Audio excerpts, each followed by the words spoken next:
welcome to Trendlines, a podcast on global affairs brought to you by World Politics Review. I'm Elliot Waldman.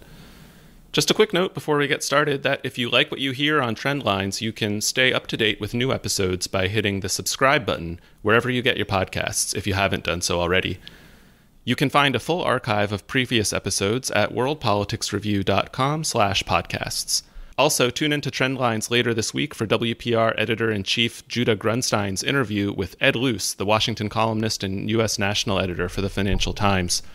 They'll be talking about Donald Trump's presidency, the U.S. election, and why a return to normal in American politics might not be in the cards, regardless of the outcome of Tuesday's voting. We're now less than a week out from a U.S. election with historically high levels of turnout and enthusiasm. Already, nearly 70 million ballots have been cast, far more than the early vote in 2016 and roughly half of the total for that year. This year's election is unusual in many ways, unfolding against the backdrop of a raging global pandemic, a historic economic recession, and an incumbent who's willing to discard America's democratic norms. But there is one thing that has become predictable about U.S. elections, and sadly, other polls around the world: the torrent of misinformation that inevitably seems to accompany them. At the same time, the modalities of how misinformation spreads aren't necessarily consistent across elections. My guest for today's episode has been looking at some of the newer tactics being employed to willfully sow false or misleading information related to recent and upcoming elections, as well as some emerging trends related to the unintentional spread of such content. Shelby Grossman is a political scientist and research scholar at the Stanford Internet Observatory. Shelby, welcome to Trendlines. Thanks for having me. This year, you and your colleagues at Stanford decided to team up with several other organizations to monitor misinformation through something called the Election Integrity Partnership. Tell us first about the thinking that led to this initiative and why it seemed necessary. We decided that in order to best investigate and analyze all of the election-related misinformation and disinformation, that it would be most impactful to have the big organizations in this space. So that includes Graphica, the DFR Lab, and the University of Washington, and our team, the Stanford Internet Observatory, to team up together. And we thought it would be particularly powerful to have all of these groups be able to speak with one voice around some of the issues that we're seeing. In the lead up to the 2016 election and after it, the dominant narrative around misinformation was foreign interference, particularly from Russia, the so-called active measures that were meticulously documented in the Mueller report. Are you seeing signs of a similar level of foreign meddling or influence operations this year? There have been some isolated instances of foreign meddling in the U.S. They're definitely not at the same scale that they were in 2016. So what we've been seeing in terms of foreign interference is, first, there have been a couple of instances of people linked to Yevgeny Prigozhin. So Yevgeny Prigozhin is the Russian businessman who led the Internet Research Agency in 2016, which was tasked with creating social media posts targeting the U.S. So we've seen people who were linked to the Internet Research Agency and are still linked to Yevgeny Prigozhin, creating some kind of fake news websites to push hyper-partisan content targeting Americans. So for example, a few weeks ago, Facebook uncovered a network of pages linked to a website called peacedata.net that claimed to be a global news organization, and it had articles targeting Democrats in the U.S. So there were just lots of articles about liberal issues. And the thing there are a couple of things that were interesting about this website. So first, the website had hired unwitting American freelancers to create content for it. But the other thing that was really interesting was that this social media operation was suspended extremely early. So the Facebook pages had just a few hundred followers by the time Facebook took them down. So I think the platforms, in collaboration with researchers at Graphica, really kind of stopped this operation in its tracks. And it wasn't just peacedata.net. Individuals linked to the Internet Research Agency also created a website called NAEBC that was similar to peacedata.net, but was targeting right-wing Americans. So there was a lot of content criticizing the Black Lives Matter movement, and was similarly using American freelance reporters. So that's kind of what we've been seeing from the Russian side. And then, of course, there was also the example a few days ago when voters received emails purportedly from the Proud Boys that were basically threatening emails saying that you should switch your party registration to be Republican. And this operation was attributed quite quickly to Iran. So that's a little bit about what we're seeing. And I think it's important to note that these operations are not necessarily spreading untrue information. They're spreading kind of hyper-partisan content, trying to polarize each side, which is actually quite similar to the strategy that they used in 2016. So that's a little bit about what we're seeing in terms of foreign influence. But in general, the overwhelming amount of election-related misinformation that we're seeing is originating domestically. I definitely want to talk about that domestic misinformation later on in the conversation as well. But first, the example you gave of peace data, to me, seems to hint at a trend that I know you and other experts on this have been following in recent years, which is the efforts by Russia and other countries that spread misinformation to better disguise their influence operations and make them seem organic and authentic. There was a coordinated Russian campaign about a year ago in several countries in Africa, for instance, that got some attention. And I know you had a role to play in that. So maybe you could talk a bit about it and what it suggests about the evolution of Russia's tactics. At the end of last year, my team helped Facebook to uncover a network of Facebook pages that targeted a number of African countries and were linked to Prigozhin. And what we learned from that operation really foreshadowed a lot of what we're seeing right now. So that operation targeted people in like Mozambique, Sudan, Central African Republic, Madagascar, DRC. And in general, the content was hyper-partisan, non-falsifiable content supporting the various political actors that Prigozhin wanted to support. So, for example, Mozambique had elections last year, and the page targeting people in Mozambique was very supportive of the incumbent president, and it would say posts would say things like, hasn't the incumbent president done such a great job fighting the armed Islamist movement in northern Mozambique? So that was kind of like the gist of the operation. But the thing that was most interesting about the operation was not really the narratives, but was more about the tactics.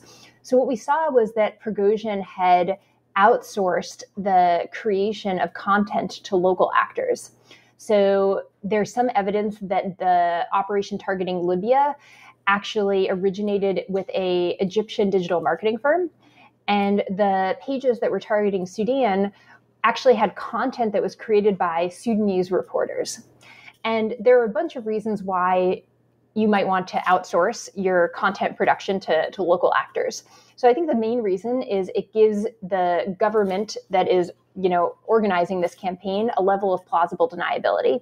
So if the operation is uncovered, as it was in this case, Prigozhin can just say, oh, it wasn't me. It was just, this rogue digital marketing company or something like that. Or, it was just these Sudanese reporters who happened to be living in Russia, which was in fact the response that they gave to this.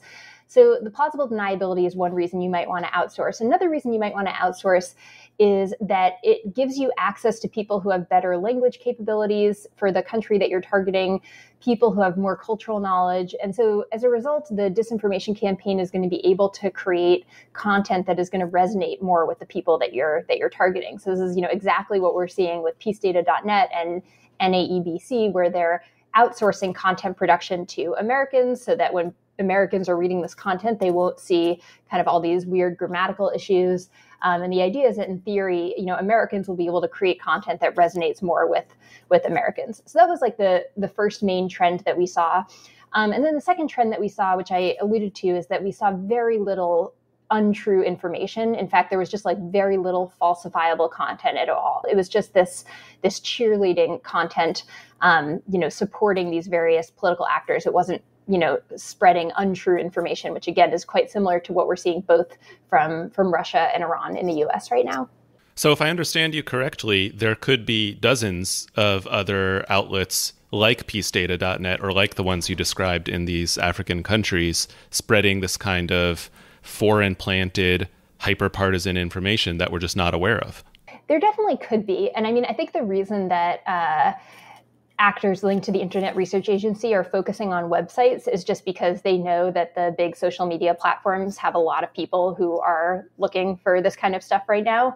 And they're worried that if they invest a lot of effort, in building an audience on a Facebook page, the page could just get taken down. And so by putting your content on a website, you're protecting yourself a bit. But at the end of the day, if you want people to go to your website, you still need to have a presence on social media. So I think that at the end of the day will limit the potential impact of these websites. But certainly there could be other websites out there that are similar to Peace Data. Give us a little bit of a peek behind the curtain, if you will, about how investigators and monitors like yourself track down these kinds of sites. They seem to be very well camouflaged. So what kind of clues do you look for in identifying them? I think in the case of Peace Data, it was actually Facebook that, the investigation started with the presence on Facebook. And then Facebook observed that, and Graphica observed that these pages' sole purpose was to direct people to the website. So that is kind of one strategy here, that the platforms can actually help identify these websites by first identifying their social presence. In terms of stuff that, I will do when I'm looking for suspicious activity. So often if I find a website that looks weird, I will look at who is sharing content from the website on social media. So this is actually how a colleague and I helped to identify a spam network of Libyan Facebook pages that were supporting Saif Gaddafi. So Saif Gaddafi is a surviving son of Muammar Gaddafi, who's seen as a possible presidential contender at some point in the future. And so we found a website, an article on a weird website that was about, so Saif Gaddafi is also under indictment from the International Criminal Court for Crimes Against Humanity. And we saw this article that was, trying to denigrate the International Criminal Court and portray Saif Gaddafi in a positive light. And we just looked at who was sharing that article. And we saw that a number of Facebook pages had shared that article at the exact same time. And so that information led Facebook to suspend those pages, even though they didn't think those pages were linked to any sort of foreign actor. But that's kind of like the one general principle, is to look at social sharing of these websites. I mean, another strategy that you can use is to just copy and paste sentences from articles to see if they originated elsewhere. So if a website is reposting content from RT, the Russian state media, and not attributing it to them, that's interesting.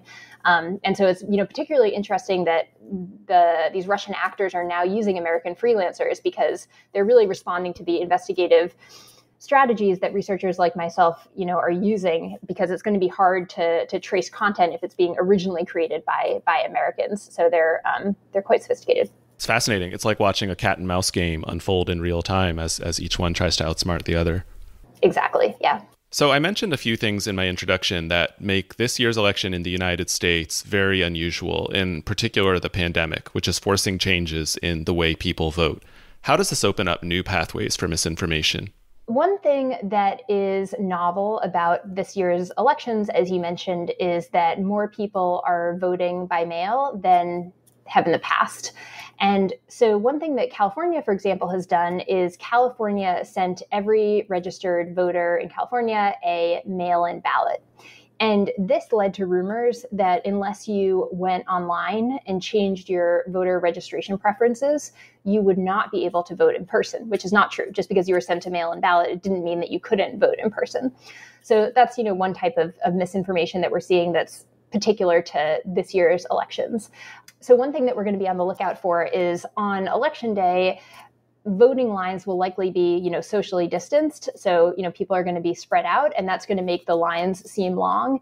And you could imagine that if people see these lines and they, post like, oh my God, the lines are so long here, that could actually, deter people from voting, when in fact the lines aren't that long. It's just the social distancing that makes them look longer. So we'll look out for that.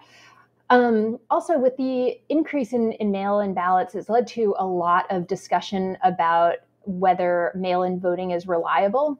So, people on the right are saying, no, mail-in voting is not reliable. And there's been like a lot of misinformation on that side. And then people on the left are saying mail-in voting is under threat by Republicans. And then there's, a lot of misinformation around that. So there's basically just a lot of misinformation around mail-in voting that I think we haven't seen before.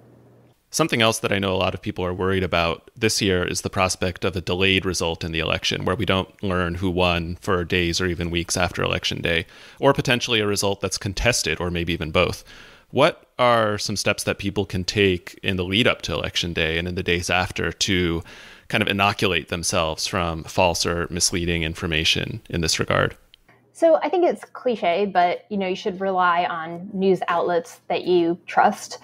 The other thing that I try to do is when I'm reading content, whether it's an article or a social media post, I try to think about how it makes me feel and whether there might be someone who would benefit from making me feel or think a certain way. So if I read something and it makes me feel outraged, I try to think about whether the producer or sharer of this content would somehow benefit from me being outraged. So I think just being conscious and reflective about that can be useful. And also probably cliche, but trying not to take unverified anecdotes too seriously. We've been seeing a lot of stuff like, oh my gosh, my uncle's friend who has never lived in Texas just got a mail-in ballot in Texas, and not really putting too much weight on those types of anecdotes. You mentioned earlier that a lot of the misinformation or questionable information that's spreading around online is not coming from foreign sources this year, so far as we know, but rather domestically. Who exactly is responsible for spreading this? Or is it more just unintentionally people sharing information, kind of like the anecdote you just shared? I think it's largely, a lot of the misinformation that we're seeing is well-intentioned misinformation coming from, people who maybe have strong allegiances with either the Republicans or the Democrats. But I think it's a mix of a lot of actors. We've also seen some examples where it's kind of the interaction of, certain elite political activists with kind of grassroots supporters. So it varies. What are some other new trends you're seeing in terms of how misinformation is spreading in this year's election? Yeah, so we're seeing a couple of really interesting new trends. So one trend that we're seeing is there will be like an isolated instance of something bad or weird happening. And then this like super isolated weird event takes on exaggerated importance, and people will kind of falsely assign intent to certain actors. So, to give some examples, one example is that there have been some real security issues related to voting machines. And so people will, then go on to exaggerate how serious of an issue these are. Another thing we saw is Ivanka Trump apparently received a patent in China for a voting machine. And so people are like, oh my God, these voting machines are going to be used in the US and they're going to manipulate our votes, but it's definitely not being used in the US, and there's not even any evidence that these machines are being used anywhere. So we're seeing, that type of thing. And then we're also seeing, like with ballot dumping narratives, there are actually cases where postal workers will dump mail like in a ditch. It happens not just during election times. Often it happens just because of like overwork. And so there'll be like one example of this actually happening. And then Republicans will use this to say, this is why mail-in voting isn't secure. And Democrats will say, this is why we need to, protect the postal service from like Republican threats. So that's like one example of things that we're seeing, these isolated instances that take on exaggerated importance. Another trend that we're seeing is like well-intentioned misinformation. So the most interesting example here that I've seen is we saw someone tweet that if you are a survivor of domestic violence, you should not register to vote, because if you register to vote, your address will be public and then your abuser can figure out where you live. When in fact, in 38 states, there are rules in place that allow you to mask your address for precisely this reason. And this tweet was actually amplified by a really prominent disability activist. So that's an example of well-intentioned misinformation that could actually deter people from voting. Another thing that we're seeing is like misinterpretation. So to give one example of this, we've seen people receive absentee ballot request forms that are inside campaign flyers. So for example, you'll get a Trump campaign flyer, and inside that flyer is an absentee ballot request form. And people think that this is like an official piece of mail that they received from their state election commission. When in fact, it's actually totally legal to do this. Campaigns can send you absentee ballot request forms, and this is not, your official, one-time chance to request an absentee ballot. So people will see that kind of thing and get outraged and share that kind of content. And then last trend that we're seeing, though this one's actually quite similar to 2016, is for-profit activity that's using misinformation opportunistically. So just like in 2016, we've seen Macedonian content farms creating election-related misinformation content just as a way to drive people to their websites and see ads, which they then make money off of. So the one way in which this for-profit activity is actually a little new is that, at least in the case of this Macedonian content farm that the Election Integrity Partnership found, their social presence was on Parler, which is a relatively new social media platform that portrays itself as a platform without the severe content moderation policies that platforms like Facebook and Twitter have. And so, this is really a rational tactic because you don't want to build up an audience on Facebook or Twitter only to have your activity taken down. So I think we're seeing some of these bad actors being pushed into spaces like Parler. If you had to make a comparison between this year and 2016, would you say there's more or less or about the same amount of misinformation out there? I think it's really hard to say at the moment. I think after the elections next month, we're going to have to do a comprehensive assessment of all the things that we've seen over the past few months to really make some claims there. I think it's hard to make that comparison at the moment. In terms of the social media and search platforms that have a key role to play in facilitating or preventing the spread of misinformation online, how would you rate their approaches to this problem this year? So I think one of the most important contributions that the Election Integrity Partnership has made over the past few months is to systematically rate the content moderation policies of the major social media platforms. And so the way we did this is we created 4 categories. So the first category is procedural interference. So this means content that is designed to give people incorrect information related to the procedures of voting. The second is participation interference. So this is content that is designed to deter people from voting. So for example, saying incorrectly that there's a COVID outbreak at one polling place. And then the third policy is fraud. So this would be content that is encouraging people to commit voting-related fraud in one way or another. And I'll get to the fourth one in a second. But when it comes to those 3 categories, Facebook, Twitter, YouTube, and Pinterest have relatively comprehensive policies. The platforms that we're seeing with the least comprehensive policies are Snapchat, TikTok, and Nextdoor.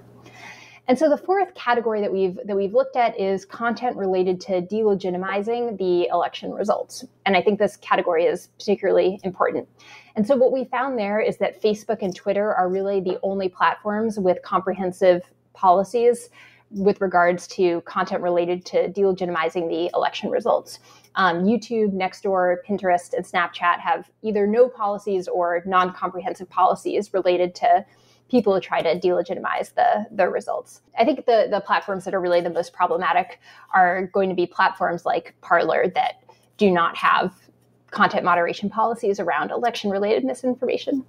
From where you sit, monitoring all of this stuff, are there any unlearned lessons or lessons that could have been learned better from 2016 in terms of how to tackle misinformation online? Interesting. Yeah, well, I think the big social media platforms are just doing so much more to try to counter these threats than they were in 2016. And I think the thing that we're trying to do with the Election Integrity Partnership is build relationships between the government, civil society groups like my own group, and the social media platforms. So whenever we find misinformation, either misinformation that we find internally or misinformation that we find from external partners, we alert the platforms to it and they respond and tell us, how they are handling that piece of misinformation. And we're working with, various government agencies as well. So I think those types of partnerships are really important for, making our best effort at countering these threats. And I think these types of relationships are relatively new. Shelby, thanks so much for joining us. Thanks for having me, Elliot. Shelby Grossman is a political scientist and research scholar at the Stanford Internet Observatory. If you'd like to comment on the discussion, ask a question, or even suggest a topic for a future episode, drop us a line at podcast@worldpoliticsreview.com. This episode of Trendlines was produced by me, Elliot Waldman, and edited by Peter Dury. You can follow the team on Twitter if you'd like. WPR's handle is @WPReview. I'm @Elliot Waldman, that's 2 L's, 1 T, and Peter is @PeterDoerrie. Lastly, don't forget to tune in again later this week for Judah's conversation with Ed Luce of the Financial Times. Thanks for listening.